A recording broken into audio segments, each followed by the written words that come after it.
Hey everyone, Sergio with the Rideshare Guy. Welcome to another episode of Behind the Wheel. Today I'm joined by Jeff from two different cities actually, but I'll allow him to introduce himself and tell his story. So welcome, Jeff. Thank you very much, Sergio. It's an honor to be on the show and visit with you. And I just want to say up front how much I appreciate all the things that you, Harry, Chris, and all the people at the Rideshare Guy do. I think you've done marvelous things for this industry and for drivers in terms of morale, in terms of bringing up issues. And I just think it makes a big difference for all of us that you do that. Well, I And appreciate I that. really appreciate it. I truly appreciate it too because that's how we have grown, right? And we Yeah. call it the way we see it. It's not all great, but it's not all bad either. And both sides, I think, need proper representation, right? And balance is key for us. And look, if it was so bad, why are 7.5 million around the globe doing this? Okay. But Exactly. we'll talk all about those things. But what I wanted to do is I wanted you to introduce yourself. You know what you do, how many years you've been driving, what you did before you entered Yeah. the rideshare space or gig work actually. And yeah, go ahead and do Mhm. that. So I started in 2015. I was an adjunct math instructor at the community college level at the time. Did some tutoring as well, and I was looking for a way to pick up more hours because with adjunct instructing, it can be very tricky to get the amount of work you actually need. And I was never a big fan of taxis at all. Like taxis were something I just didn't like. And I had, even before rideshare came, always said to myself, what can we do? What could happen to make this so much better, to have better, cleaner vehicles, make it a more enjoyable experience? And then I first discovered Lyft, actually. I'm one of the rare ones who heard of Lyft before Uber. I now do both, but I started strictly like 15, 20 hours a week with Lyft back in 2015. And then after a few months, added Uber. And then over time, ended up increasing this to a much larger percent of what I do because adjunct can be tough. There's really no raises. You're not building seniority, and it just the job market in the community college field can be very difficult. So I ended up doing this more and more. I still do private tutoring and then some investing as well. So I do watch your investing show. So yeah, that's what I've been doing, and I'd say I do this about 80% of my income is rideshare at this point. Okay. And it's something I really enjoy. I know, they go, well, why don't you do something else? Well, I really enjoy this. I work with people. I enjoy being out in the city. I enjoy working outside. Um, and I feel I do pretty well at it and I really enjoy it. So that's Okay. where I am with it. And Uh, like you said, I spend a little over 6 months in Mesa, which is a suburb of Phoenix, and then a little under 6 months back where I'm originally from in Minneapolis here. And I've been doing that starting last summer. So I've done like maybe between 18 and 20,000 rides between Uber and Lyft, and probably about 80% of that is the Phoenix market. Okay, so we're going to call you a veteran, obviously, right? Okay, okay, And good deal. since you said 80% of your income, I'm assuming you're full time. How many hours a week do you drive? I would say on average between 30 to 35, but in the spring in Phoenix and late August in Minnesota, I'm definitely like 40 to 50 hours. So Okay. when it's really busy in rideshare, I do up it to, because obviously, as you know, when it's busy, you have to take advantage of Yeah, that. absolutely. Yeah. So, you've been driving since 2015, right? Yes. You've seen pretty much everything I've seen. Actually, your starting point is earlier, a little bit earlier than mine. We've seen the space, the rideshare space change as a business, right? The companies have Mhm. changed. The Oh, tactics of the dramatically. drivers have to change. I mean, we have to adjust and adapt constantly, right? Always. As I call it, the Yeah. way when they zig, we have to zag. I mean, for everything that Oh, they for do, sure. we have to have an answer because we can't just Yeah. be out there driving without a strategy, without anything else. And so you said you're a math professor or adjunct teacher. I do, and I love teaching. I do, but it can be no one, if you do some research on it, no one would want to make a career out of being an adjunct instructor just because again, this you can lose your class a week before the semester. And a lot of the classes with the pandemic went to online, so I just found a little bit more consistency with the rideshare. So I still do private tutoring, and I'll still be taking a class if the scheduling works out. Yeah. But I no longer go out of my way to make the scheduling work out because it's just it doesn't even pay a fraction of what a full-time professor would make doing the Yeah. same thing. And like I said, I enjoy this. I mean, I think rideshare is a very legitimate way to go. And obviously there's promotion routes in rideshare. You can start your own company, you can go up to black and then try to get your private clients and all of that. So, Yeah. I mean, there's lots of opportunity in rideshare. And it's really an enjoyable thing, but I do love teaching too. Yeah. Yes. I mean, well, it seems like though from being a teacher and rideshare being your side hustle, now rideshare has become your main source of income and teaching is your side hustle now. That's right. Yeah. That's That's correct. interesting. No, that's very accurate. Yeah, that's Yeah, well, interesting. and tutoring can fluctuate. At times you can have three students, and then at times you can have no students. Yeah, And I've absolutely. never tried to make that a Yeah. significant So you said portion. you But drive into different markets. How difficult is it to I mean, I know Lyft is a little bit easier to switch markets, but how smooth of a transition is that when you're moving from Minnesota market to Arizona market? that's actually a really good question because there is a transition. For one thing, drivers in Phoenix drive faster, significantly faster than the average Minnesota driver. They also ticket more here for speeding. They're a little Okay. more picky on speed here. So it takes me a good week to adjust my speed. Whenever I go back to Phoenix, I find I'm a little too slow. And when I come back here, I have to make a conscious effort to slow down again a little bit. But also in terms of the strategies of the markets, obviously location matters. City knowledge is a huge factor. It's funny. I grew up here. I lived all the way through 2007 here in the Minneapolis area, and I thought I knew it quite well. But with rideshare, sometimes you learn you don't know a city as well as you thought you did. Yeah.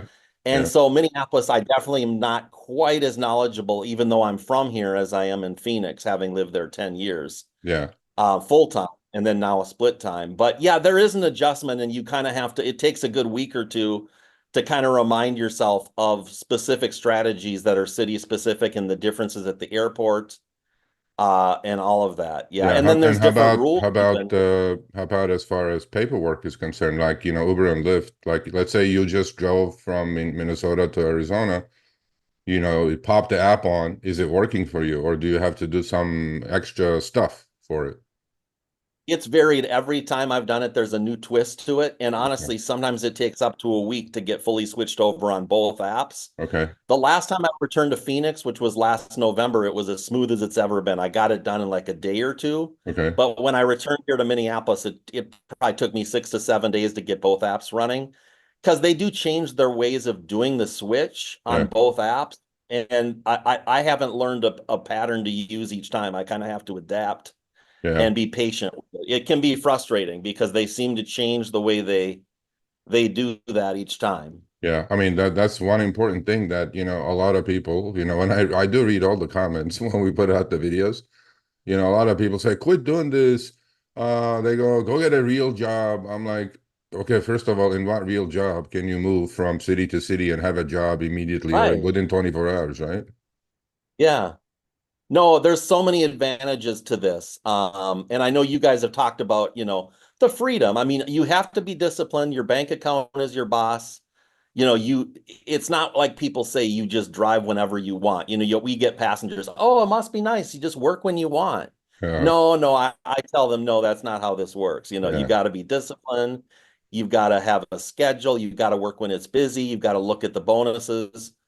So yeah, but that's a big plus is I do think it is a big plus that when you need to do something different, you can do it on your own. You yeah, can approve it on your own. yeah. What? So Yeah. you said you're a math teacher, obviously, right? So we have to ask you this question. Like, first of all, what kind of car do you drive? Okay. I currently drive a Chrysler Pacifica hybrid. I wanted to return to XL and I've been looking for a hybrid for a long time because I had an Odyssey and the fuel economy just got to be over the top because obviously XL drivers on a dated if you're talking 7 days a week can't just do XL rides seven Yeah, days a week, at least not in the situation, at least my shift. yeah, I tend to work a swing shift like 2 to 10, 2 to midnight.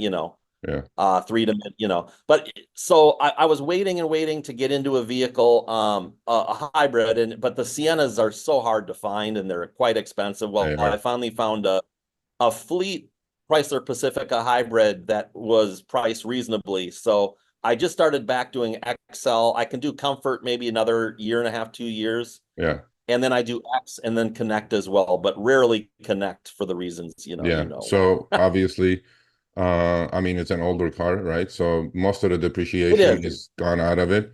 And Yep. our concern with all the community, that we're growing is that most people, right, well, they know math, but they don't apply math to rideshare. Oh, What they right. do is they just put the Yeah. gas in the car and go, right? Do you pay attention to all Right. your costs and cost per mile and things like Oh, that? yes. Every day. Every day I look at the miles that I drove and the dollars that I made, and I want to see where I'm at from a dollars per mile standpoint. Yes. Yeah, well, that's important, right? I mean, I think education is sorely lacking when it comes to these companies providing that education, right? And then that's why they have an 80% turnover. I mean, so 80% of the people quit in less than a year doing rideshare. And now they have to And that's replenish, where, they have to replenish their driver base continuously, literally the whole driver base. And then what I see happening is that as opposed to having drivers like you on the platform or other people I interview on behind the wheel, the car quality has gone down, driver quality has gone down, service quality has gone down, and the riders are noticing this. They're paying, I mean, they literally, I know this for a fact, they're paying 60, 70% more than they did in 2019, but the cars they're getting are trash. Drivers can't read the yeah. GPS. I've been in a lot of cars like that.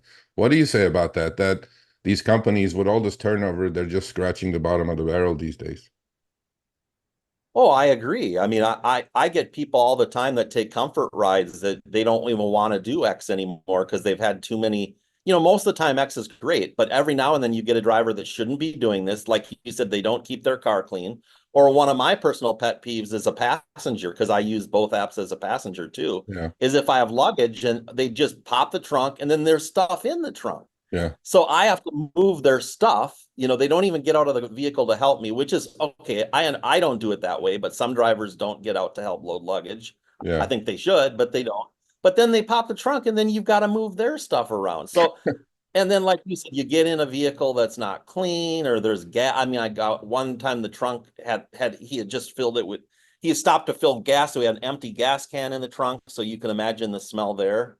yeah, Uh, so unprofessional stuff has led customers, like you said, to even bump up to Comfort yeah, on both platforms to avoid that. And I've talked to many passengers that feel that way. And I'm not putting X down or Lyft Classic, yeah, I'm just saying, it's exactly what you said, unfortunately. And I'll be honest, I feel both companies should have secret shoppers out there yeah, that report back to the companies. And hey, three-strike policy. yeah. If you get into a really dirty car or they get in, but I don't know if they have that. I don't think they do. No, they don't. And you know what it is that to them, it's a horrible, I mean, rideshare is really not a great business to be in, not as a driver. I'm talking as a company because their margins are very, very low. Just like the cabs, Yeah. they didn't have any margin.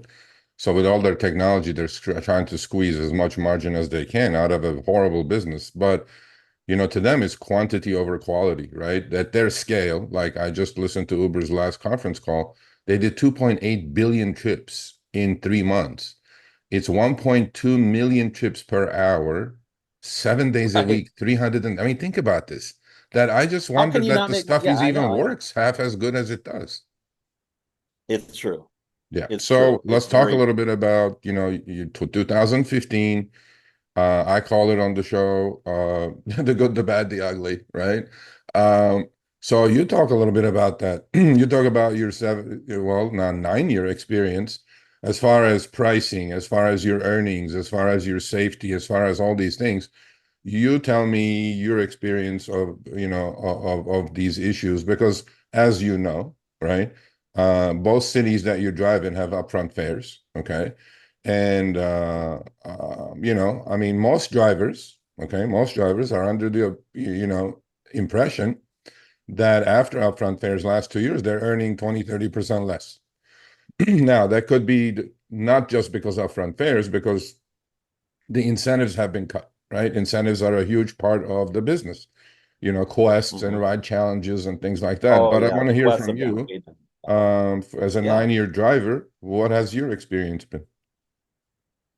Well, obviously, yeah, I made more the first couple. I know the first couple years the rates were, I mean, I did it when I first started, like I said, when I first started with Lyft, you got 100% of the fare. Yeah, And they actually, it was just a promotion, it was yeah, obviously that wasn't gonna, I mean, so yeah, my earnings were higher, but I have to say with upfront fares, when it's busy, you can still do, quite well, but when it's slow, that's when it really hurts. yeah, I'm with you. I know you and Chris discussed this a lot, but I would like it where you get all the trip information, including the upfront fare, but the upfront fare should be based on a dollar per mile per minute yeah, charge.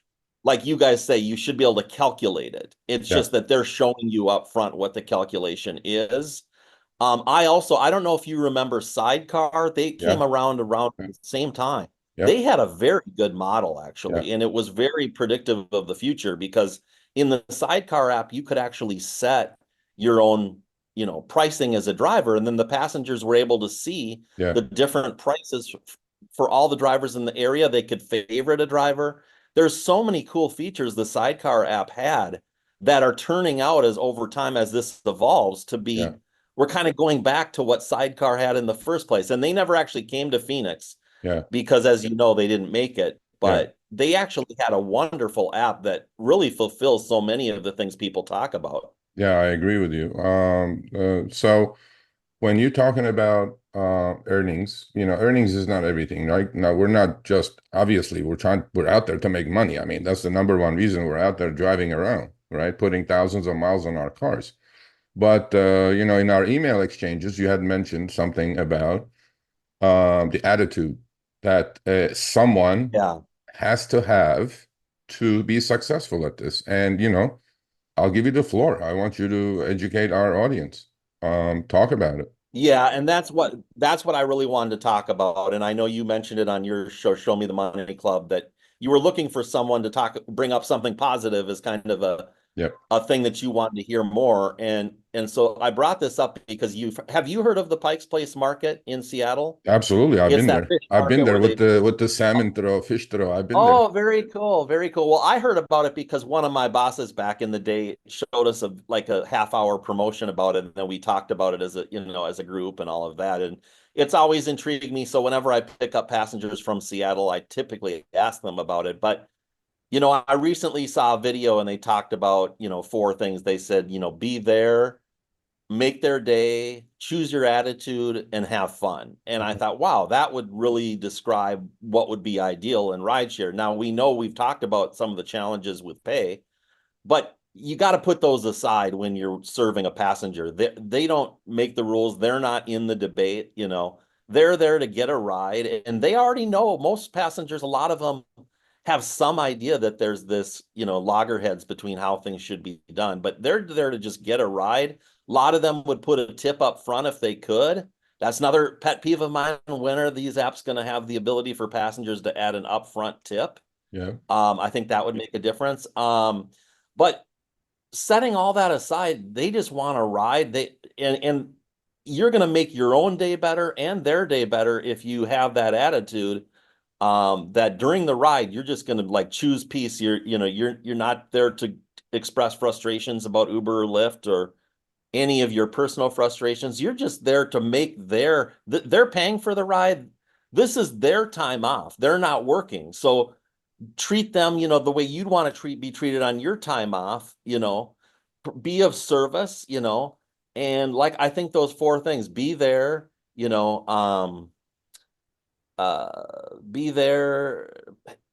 them a great experience, choose your attitude and have fun. I mean, that would not only give them a great experience, make your day better, but also your tips, I think, would be dramatically better as well. I don't see any reason you can't be tipped on, over 60-70% of rides. I don't see, what And about then you, Sergio? Do you agree? since you applied those four rules to your rideshare driving, right, from the Pikes Place Market, how are your tips? How do you do with They've that? been really good. They've been really good. They've been better with this van. I think the better vehicle you have is a plus, but your attitude is paramount, you know. Yeah, If you get in and they just good vibes and you know, and some pass you got to read the room. Do they want to talk? Do they not want to talk? yeah, That's something you learn as you do this over time. yeah, But you know, read the room, make it about them, you know, have boundaries, of course. I mean, we all know that you got to have boundaries, yeah, but make it about them and try to just, you know, spread good vibes with it, you know, put aside your differences with, you know, any frustrations with the actual job and just try to give them a good experience. And most of them are out, some of them just can barely afford the ride. So you yeah, might not, you might, I know sometimes I get a dollar tip and I can tell that meant a lot because that person, you know, maybe that's all they could give. So it's not, but there's no reason a person shouldn't be able to do quite well with tips yeah, in this job, in my opinion. yeah. And they've been much better. They keep going. They get better with time. Honestly, I can't lie about that. Because I think you get better as a driver, right? If you survive the Oh, first year, absolutely. right? If you survive the Yes. first year, you didn't quit like the average 8 months into it, you quit, right? You Yes. improve your game as well. I mean, Oh, there's for no doubt sure. about that. And For sure. so this is the part of the behind the wheel that I ask this to every single person I interview. Tell me two things you like about rideshare and tell me two things you dislike about rideshare. Well, two things I love about rideshare is being out there with the people, meeting such a wide variety of people.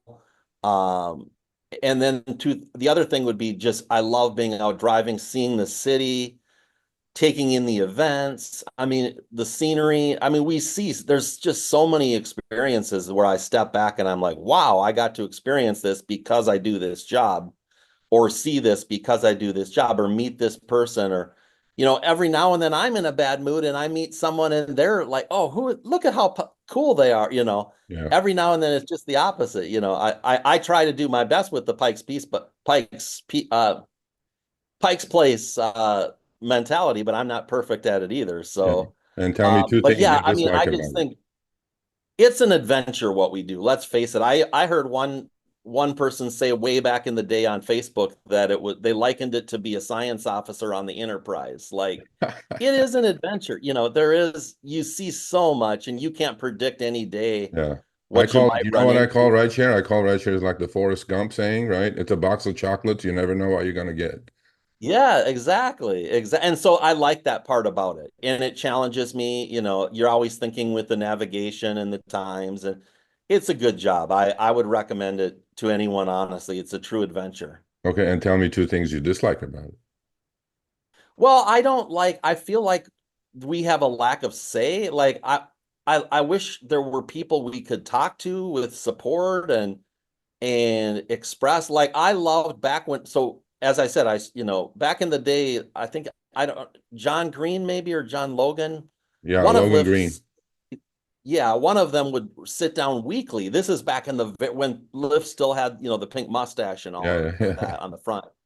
But he would have like a weekly show, like a Zoom. He'd bring in yeah, like 8 drivers and he would talk to them. And then you could even type in, he wouldn't get to every comment, but you had kind of this direct access. And I'm not saying we should be able to have maybe direct access to a CEO, but wouldn't it be nice if we could interact with someone in management? yeah, And I know you get to, which is good because you hear us and you do interact with some of those people in their management teams, which is great. yeah, But I feel like that's one thing I really don't like is the lack of being able to even tell them about a problem that I see. yeah, For instance, right now the Minneapolis airport has a big problem with their holding lot. Can't even fit when yeah, it's busy. There's not enough spaces for the drivers to even park. yeah. So who do we even go talk? Like who? Yeah. You know, it's that sort of thing. You know, I I don't get like you. about Yeah. I that. mean, you know what it Yeah. is though? It's at scale is the enemy, right? And at Hmm. their scale, they have so many glitches happening simultaneously. They have so many things. You know, we have to multiply, like you talk about them in Minneapolis airport, right? You Hmm. multiply that times how many thousands of airports, right? And Hmm. everybody's individual problems. And it's just, I'm not going to say they don't care. They just can't Right.